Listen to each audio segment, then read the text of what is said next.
शुभ मध्याह्न बच्चों, मैं अशोक कुमार देहरी आपका हिंदी विषयाचार्य आज की कड़ी में आप सबका स्वागत करता हूं। आज हम कक्षा 11वीं विषय हिंदी आरोह भाग 1 के अंतर्गत देखेंगे कविता खंड के अंतर्गत वे आँखें। इसके आगे की कड़ी पर चर्चा करेंगे।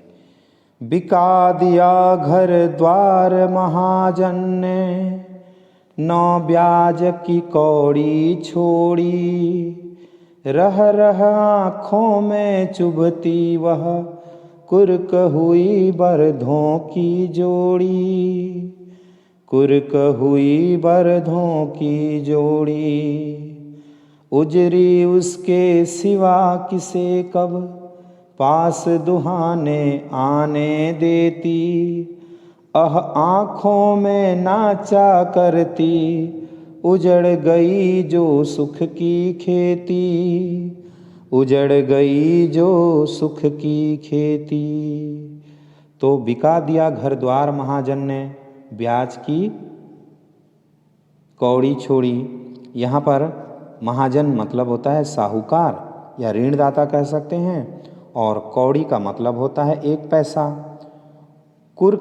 कुर्क करना मतलब नीलाम करना। बरधों की जोड़ी मतलब होता है बैलों की जोड़ी। और उजरी का अर्थ होता है उजली, मतलब बैल का नाम है जिसने किसान रखा है। सिवाय मतलब होता है बिना। दुहाने मतलब दूध दुहने के लिए। मतलब होता है आह। आँखों में नाचना मतलब बार बार सामने आना। तो इसका जो प्रसंग है, इस काव्यांश में महाजन द्वारा अपना मूल और ब्याज वसूलने के लिए किसान पर किए गए अत्याचारों का मार्मिक चित्रण किया गया है।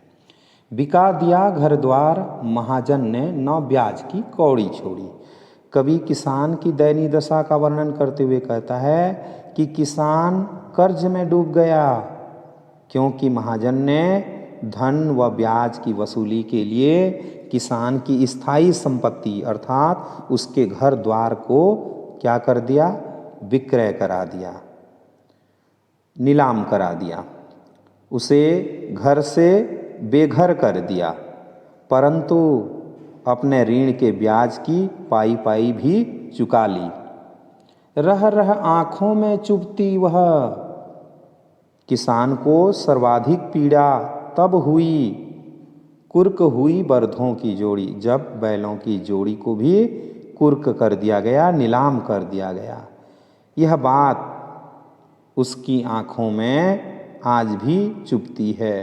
उसके रोजगार का साधन छीन लिया गया है। उजरी उसके सिवा किसे कब, पास दुहाने आने देती। किसान के पास एक दुधारू गाय है जिसको वह उजली कह करके पुकारता था, या जिसे वह प्यार से उजरी कहता था। वह उसके सिवाय किसी और को अपने पास दूध दुहने नहीं आने देती थी। आँखों में नाचा करती, उजड़ गई जो सुख की खेती। मजबूरी के कारण किसान को उसे बेचना पड़ा। इन सब बातों को याद करके किसान बहुत व्यथित होता है। आँखों में नाचा करती, यह सारे दृश्य उसकी आँखों में नाचते हैं। उजड़ गई जो सुख की खेती, अर्थात उसकी जो सुख भरी खेती है वह उजड़ चुकी है, अतः वह निराश है, वह हताश है। विशेष किसान पर महाजनों के अत्याचारों का सजीव वर्णन है। कुर्की व गरीबी के कारण बैल व गाय बेचने का दृश्य कारुणिक है। घर द्वार की कौड़ी ने, 9 किसे कब में अनुप्रास अलंकार है। आँखों में चुभना, आँखों में नाचना आदि मुहावरों का सार्थक प्रयोग भी किया गया है। बिना दवा दर्पण के घरनी, स्वर्ग चली आँखें आती भर। बिना दवा दर्पण के घरनी, स्वर्ग चली आँखें आती भर। देख रेख के बिना दूध मुही, बिटिया 2 दिन बाद गई मर। बिटिया 2 दिन बाद गई मर। घर में विधवा रही पतोहू, लक्ष्मी थी यद्यपि पतिघातिन, पकड़ मंगाया कोतवाल ने, डूब कुएं में मरी एक दिन, डूब कुएं में मरी एक दिन। बिना दवा दर्पण के घरनी, स्वर्ग चली आंखें आती भर। प्रसंग इस काव्यांश में कवि ने किसान के पारिवारिक दुख का अत्यंत मार्मिक चित्रण किया है। यहाँ दवा दर्पण का अर्थ होता है औषधि, और घरनी से अभिप्राय है पत्नी, स्वर्ग मतलब स्वर्ग होता है, और दुधमुही मतलब नन्ही बच्ची, पतुहु मतलब पुत्र वधू, लक्ष्मी अर्थात लक्ष्मी, और घातिन मतलब होता है मारने वाली। बिना दवा दर्पण के घरनी, किसान की पारिवारिक स्थिति का वर्णन करते हुए कवि कहते हैं कि उसकी पत्नी दवा दारू के अभाव में मर गई, स्वर्ग चली। आंखें आती भर, उसके आँखों में आंसू आ जाते हैं। उसके पास संसाधनों की इतनी कमी थी कि उसका इलाज भी नहीं करा सका। देख रेख के बिना बिटिया 2 दिन बाद गई मर। यह सोच करके उसकी आंखों में आंसू आ जाते हैं कि पत्नी के मृत्यु के बाद उस पर आश्रित किसान की नन्ही बच्ची भी 2 दिन बाद मर गई। घर में विधवा रही पतोहू, लक्ष्मी थी यद्यपि पतिघातिन। घर में विधवा रही पतोहू, किसान के घर में उसकी विधवा पतोहू अर्थात पुत्रवधू बची हुई थी, उसका नाम लक्ष्मी था। यद्यपि पतिघातिन, परंतु उसे पति को मारने वाली समझा जाता था।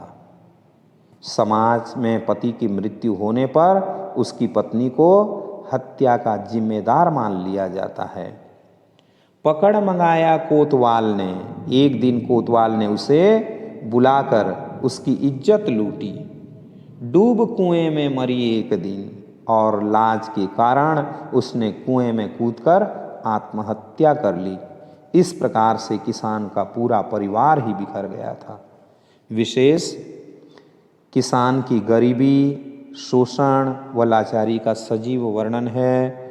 पति की हत्या के बाद नारी के प्रति समाज की कटु दृष्टिकोण का पता चलता है। दवा दर्पण 2 दिन, यहाँ द वर्ण की आवृत्ति के कारण अनुप्रास अलंकार है। पुलिस के अत्याचार का वर्णन किया गया है, तात्कालिक समाज के बारे में बताया है।